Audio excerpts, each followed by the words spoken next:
Welcome to another video at Cozy Cottage in Lincolnshire. My name's Rick and I am representing Somebody Else's Angel. We're a team of people driven by wanting to become an angel for somebody else, to help somebody else who's struggling or have problems in their lives with mental health, depression, physical problems, all those sorts of things. Today's story time. I'm going to tell you a story, okay? None of this is scripted, as I say, always. It's not rehearsed, and I've just got this story I want to tell you, and it's about a woman that finds herself at the edge of a swamp, and she's standing there for ages and ages and ages looking at this swamp. And she's trying to decide how best to get across. She's scared. It's really dark and imposing, and it looks like a horrible place. There's quicksand, there's areas of trees, and it doesn't look like a good place. There's alligators, there's all sorts of stuff. And she's standing there looking across this swamp for absolutely ages. And she doesn't know what to do. She's frozen. She's just like, I can't go back, but I can't go forwards. I'm stuck. And on the other side of the swamp, right in the distance, she sees a guy standing there, and he's waving to her. He's going, hey, like, whoa, over here, like, look at me, look at me. And she's like, oh, okay. And he's shouting to her. He's going, I can get you across. I can get you across the swamp. I've done it. I know the path. And she's like, well, yeah, but I don't know this guy. He could be trying to trick me. He could be just wanting to murder me or something. And she's really scared and frozen, and she can't move. And this guy starts to hold up signs, big painted signs, like above him, like going like, I know the way. Please, like, follow me. I can get you across. Trust me. It's okay. I'm here to help you. But she just can't do it. She just can't commit to this to this action, this decision that she has to make to move forward. Anyway, she's standing there, and it time goes by, and you know, it's an awful long time. And then two other people turn up, and they're like, what you doing? And she's like, well, I'm standing here and I don't know how to get across the swamp, and I'm worried, and it's really scary, and there's alligators and stuff, and there's a guy on the other side, and he keeps telling me to trust him, but I don't know what to do. And they're like, oh, where's the guy? And they look and they go, oh, hello, are you all right? And the guy's gone, trust me, I know the way across, I can help you. And they're like, you know the way? And he's like, yeah, I know the way. And they're like, oh, Ace, brilliant, that's fantastic, can you show us across? And he's like, yeah, I can. And they turn to this woman and they say, look, are you coming with us? Please come with us. And she's like, oh, I don't really know. I don't know you. And I'm scared, and I don't know what to do, and I'm stuck, but I can't go back. And I've been here for ages, and I don't know. And then, come with us. Let us help you across, please. Anyway, she finally agrees. And they work their way across this swamp, and the guy's going to the left a bit, and there's an alligator there. Run as quick as you can. You've like, mind the quicksand. Don't go in the quicksand. Turn left there. He guides them across. They get to the other side. And the woman's so relieved. She's like, oh my God, I didn't think I was ever going to be able to do that. Thank you so much. And she says to the guy, she said, so how come you're there, like, waiting? And he said, well, look, he said, I had a deal with a guy. He said, I was where you were. I was stuck. He said, and I stood there for ages. He said, and this guy appeared from out of the forest behind them. There was a big forest behind where the swamp ended. And he said, this guy appeared, and he said that he'd already been across the swamp, and he could get me across on the condition that once I got across, I waited there to help to get the next person across. He said that was the deal. He would get me across the swamp, guide me across, if only I would then stay and help the next person. So she's like, oh, oh, okay, so you've waited. He said, yeah. He said, I was waving to you, and I was like, for ages I've been trying to tell you that I could get you across. He said, but you didn't want to do it. And she said, no, I was frightened. So he said, where are you going now? And she said, I don't really know. She said, I kind of know that I've got to go through the forest. She said, but I'm scared. And the other two people that were with her, they said, well, look, we're going that way. We're going to walk along the edge of the swamp, and we're going in a different direction. But thank you so much for getting us across. We'll see you later. So they disappeared. And the guys, well, I've got to go through the forest now as well. He said, so why don't we do it together? And she's like, oh, yeah, but I'm scared. He said, look, I'm here. I'm here for you to help you. I'll try the best I can. He said, I don't know the path either. He said, but together we can do it. We'll get through. And she said, well, what about the swamp? He said, I've fulfilled my thing. He said, you didn't make any agreement to stay to get anybody else across. He said, so you're free to do what you want. He said, so let's go through the forest. So they start through the forest, and they get chased by a bear, and it was really scary, and they were terrified. But they ran, and they managed to. They went up some rocks and round, and they got away from the bear, and they were like, "Oh my god!" And the adrenaline's kicked in, and they're like, "I can't believe that just happened," and like, "What? Wow!" But they felt so invigorated and so alive. Anyway, eventually they came to the bottom of a cliff, and there's three people with some really big boxes at the bottom of the cliff, and these people are looking up, and there's a rope dangling down, and they're all sort of scratching their heads going like, I don't know, no, I don't know. So the guy goes up, he goes, what you doing? And they're like, oh, well, we're going to this amazing place. He said, it's absolutely, we've heard it's the most beautiful place on earth. He said, but we can't get there. He said, because we've got to take all these boxes and we've got to get them up the cliff. He said, we're not strong enough. We need extra help to get them up. Will you help us? So our hero, the lady and the man say, yeah, of course, we'll help you. So between the five of them, they get all these boxes up this cliff, and there's people at the top of the cliff helping as well. And there's a really tight cliff path, and it's really scary stuff. And she's like, oh my God, oh my God, oh my God, oh my God, oh my God. But they get it done as a team. And they walk along, and there's a plateau and a clearing with some trees. And it is a stunning place. There's a waterfall, and it's so beautiful, so amazing. And she's like, wow, this is incredible. And she said, what's in the boxes? And they've gone, there's like, we've got a sound system.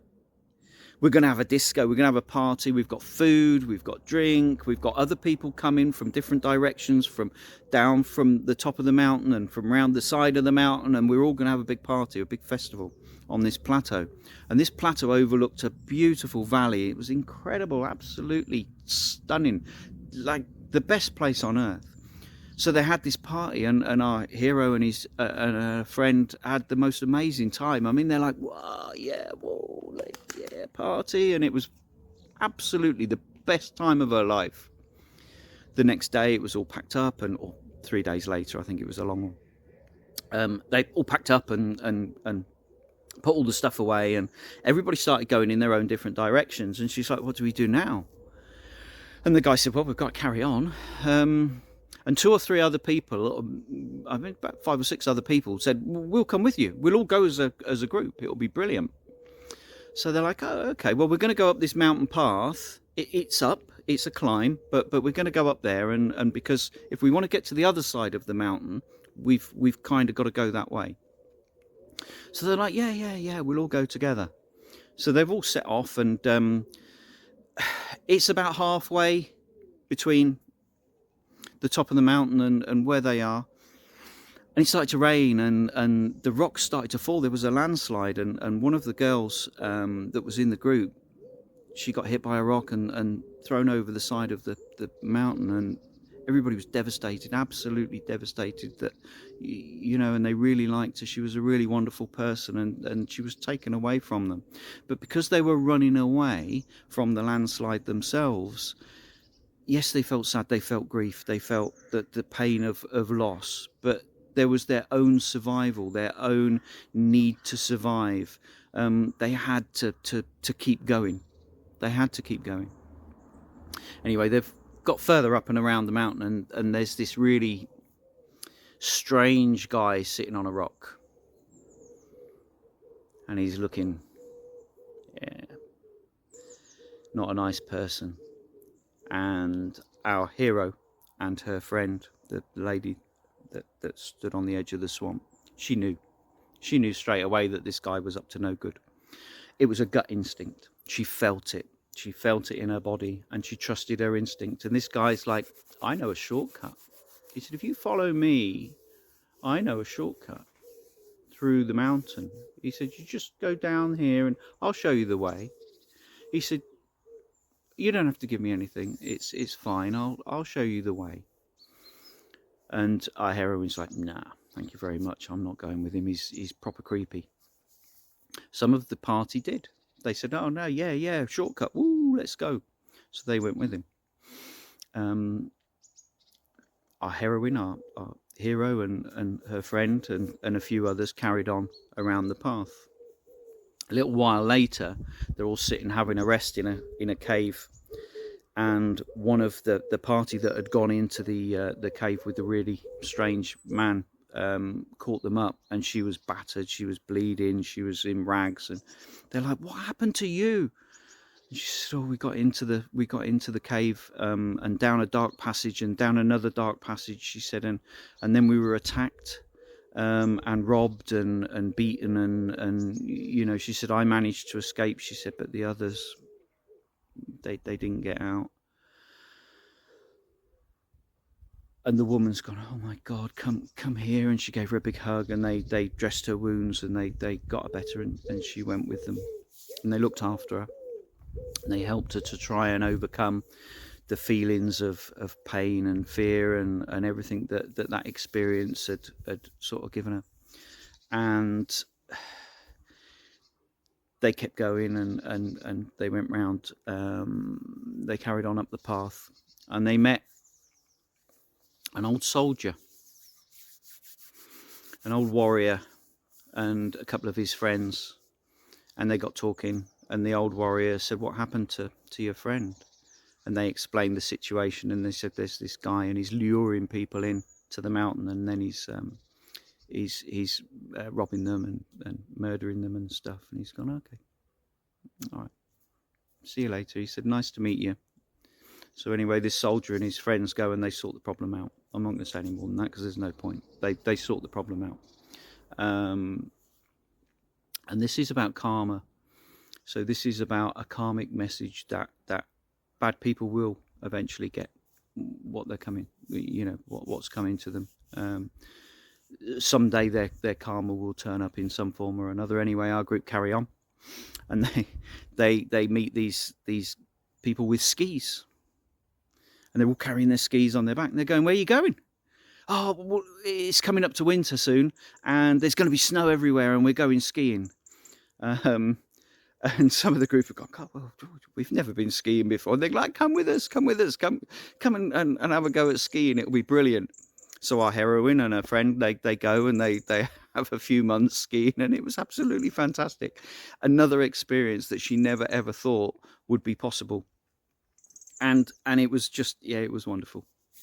So they did the skiing, and then the snow melted, and they carried on their way. They're further down the mountain by this time. It's getting easier. It's getting easier once you start going down the mountain again. It's you know, it's not quite so bad. Anyway, they met this guy, another guy, who was paragliding, and he went, oh, he said, look, got these. He said, I can take you down the mountain. He said, I'll take you down. He said, if that's the way you're going, he said, I can get you down there dead quick. No problem at all. Everyone's gone, oh my God, it was bad enough crossing the swamp, let alone getting into a big parachute-y thing with this bloke and jumping off the side of a mountain and going down there. She was absolutely terrified. Absolutely terrified. But by this time, she's got a lot of life experience. She, you know, she'd been through a lot of stuff. She'd lost some people, and, you know, she'd experienced some stuff. And she said, oh, and her friend, the guy from the other side of the swamp, was really up for it. He said, yeah, come on, like, yeah, let's do this. Come on, let's do this. Woo! woo, let's go. So they did, and it was the best time ever. It was, I mean, absolutely fantastic, and they really, really enjoyed it. They got down to the bottom of the mountain in no time at all, and they carried on their way. And quite some time later, they come to an oasis type thing. It's paradise, absolutely beautiful. It's on the shores of a lake, and there's trees and there's food, and it's just the most idyllic place that they've ever seen in their lives. And they stay there. They stay there for years and years, and you know, it's absolutely perfect. And then one day, the girl's sitting on the beach looking up at the mountain, and the guy comes up and he says, "You all right?" And she said, she said, "I don't know what's wrong." She said, "This is nice." She said, "It's okay. And I'm grateful for the peace and the quiet and the plenty, and, you know," and she said, "But nothing happens." She said, "And I was thinking of our journey, our time when, you know, you got me across the swamp, and I was nearly eaten by an alligator, and then we went through the forest and got chased by the bear, and she said, and that party on the plateau," she said, "I just can't get it out of my head." She said, "It was just," she said, "all those memories of those times," she said, and now we're here, and nothing really happens." And she said, "I guess I kind of miss it a bit." He put his hand on her shoulder and he said, "You know what? I feel exactly the same." He said, "This is lovely. It's peaceful and it's quiet, but nothing happens. There's no challenge. There's no joy. There's no adventure. What do you want to do?"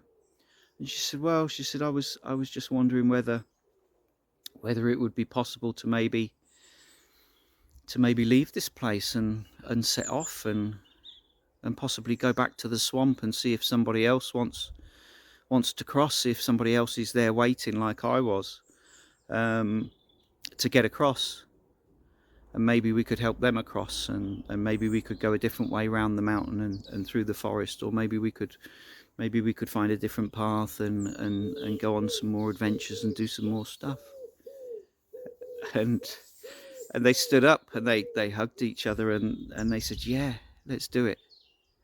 Let's do that. Let's set off. Let's go back and see if we can help someone else." Doesn't that sound a lot like life? All the shit that we go through, the adventures, the memories, the people that we meet. Some stay with us, some don't.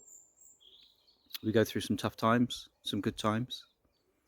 But then you get to a point, maybe like me, where I landed in Cozy Cottage, and for 5 years I've lain on the bed and focused on being ill, or dealing with the pain, or what am I going to do next, or, you know, where's the adventure?